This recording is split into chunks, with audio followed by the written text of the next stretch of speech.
Okay, welcome to the first lesson on HTML5.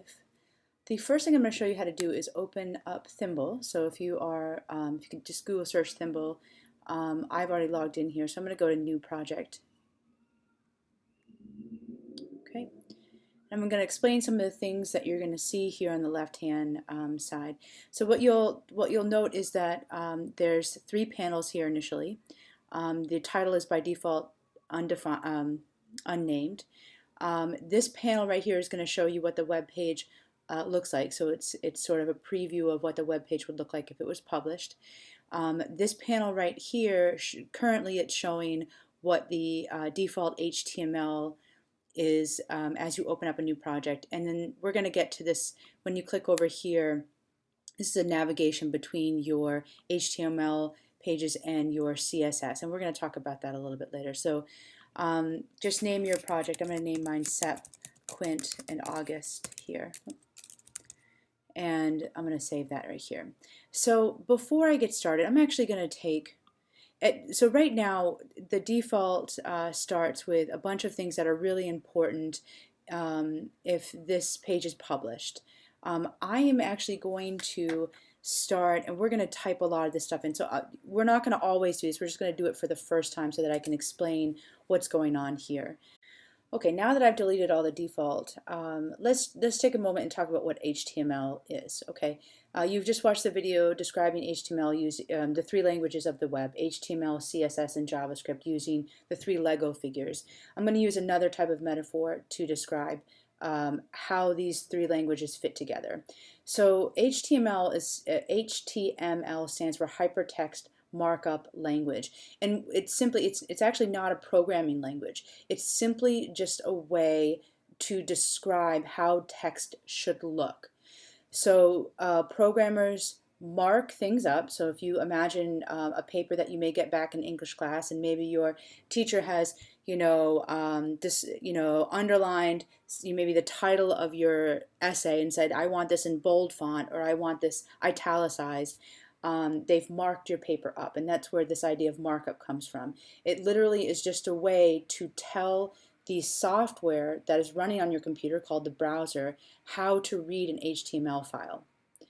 So you have the HTML file, and in the HTML file it links to another file that's called the CSS file.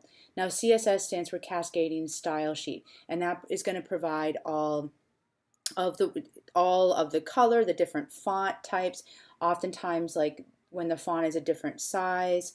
So basically the way that the web page looks, that's going to be all described on the Cascading Style Sheet.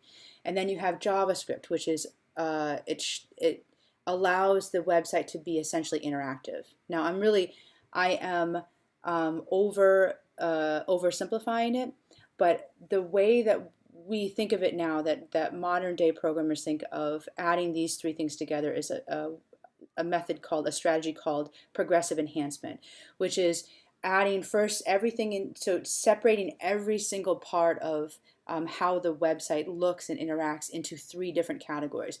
The structure of it, which is coded within the HTML file; the look of it, which is saved for the style sheet. So the idea of progressive enhancement is that you really separate all of these things.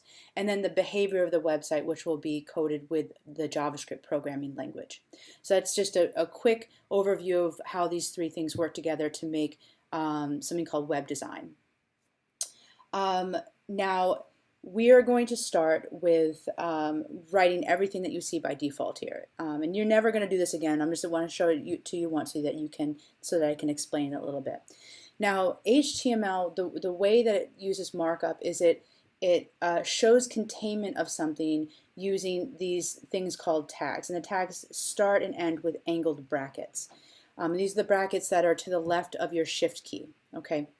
Now, some of them have a pair of brackets that show where the markup should start and where it should end, called an opening and a closing tag. And some of them have just all the information contained within a left angle bracket and a right angle bracket. So the first thing you're going to type is opening bracket, exclamation point, capital DOCT, YPE HTML. Okay, now this tells, now, so what HTML is, it's a file that you're getting from another computer. So the first thing, and remember that files are read by programs from top to bottom, and then on each line from left to right. So the first thing that this program encounters is this information, which tells the program, the browser, that this is an HTML5 file, and it's going to, everything from here on out is going to be described in that markup language. Okay, so that's very important to put at the very top. It'll work without it on most computers, but you want it to be able to be robust so that it works on every device that's accessing a browser to see your HTML. Okay, now I'm going to start the file by typing HTML. Now I'm going to close this bracket here, and you can see that the newer version of Thimble automatically closes my tag. So this tag right here is called an opening tag, and this tag right here, it looks, let me put some space in between so you can see. This is called a closing tag. All right. Now again, this is a very simple language. It's a markup language, so it shows containment by remember, it's read from left to right. Everything in this space in between is going to be defined by this HTML opening and closing tag. It's going to be read by the program as HTML. Okay. Now, typically, we sort of push that way down here so that the entire file is going to be within those two opening and closing tags because it's an HTML file. Okay. Now, HTML files also have two different sections. They have the head, and then they have the body.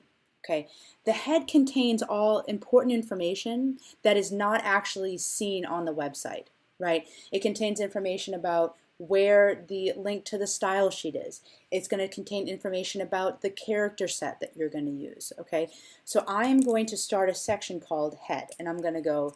I'm just going to type in head, and you'll see once I close the bracket, it gives me the closing tag here, and I give myself a space right there. Okay. Now within the head, I am going to type in meta space CHAR character set. This stands for character set is equal to UTF. Yep, and if I press enter right now, you see it's auto suggesting to me. It will add that in. So I'll press enter right there. Meta character set UTF-8, and actually should be in quotes. Now this is already default on the Thimble project, but I just want to go through this. UTF-8 stands for Unicode Transformation Format. That is that's a way for, so all these countries got together and said, okay, every single character of every single language that we type, and everything like emojis and things like that, they're all going to be represented a specific way in binary, so that the computers all across the world can read the same characters in the same way, so that when someone types in like Japanese, they use a Japanese character set, that those get compiled down to binary in the same exact way throughout every machine. So that's really important to add into the head. We're going to also add something called the title. Okay, now the title, title. The title is going to be the name of the tab up here. So if I say title, I'll say Quint SEP, and if you want to get fancy, you can use you can go to like Getmoji and get a little emoji, but I'm just going to put that here. Now again, because Quint SEP is within the opening and closing brackets of title, then all of those things are going to be in the formatted for title.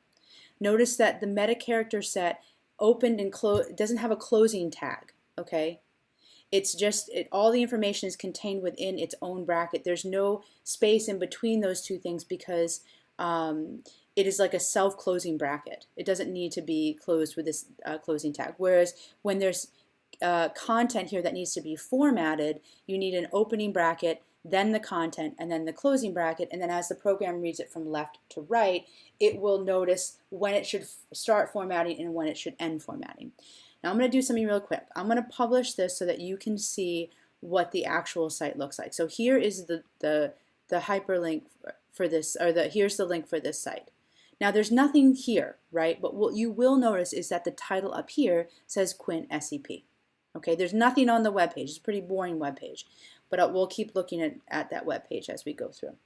Now, this is all information that is contained in the head. Later on, we're going to put a link to the style sheet in the head.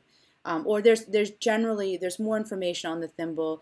If you open up a new project on Thimble, there's information about how it should space itself according to what device is being used to access the web page. And that's important. I just wanted to clear this out so I can show you step by step. What we're going to get to in the next video is we're going to start the body of the HTML file. I'm going to bring this up a little bit. We're going to start the body of the HTML file so that we can actually see some stuff on the page.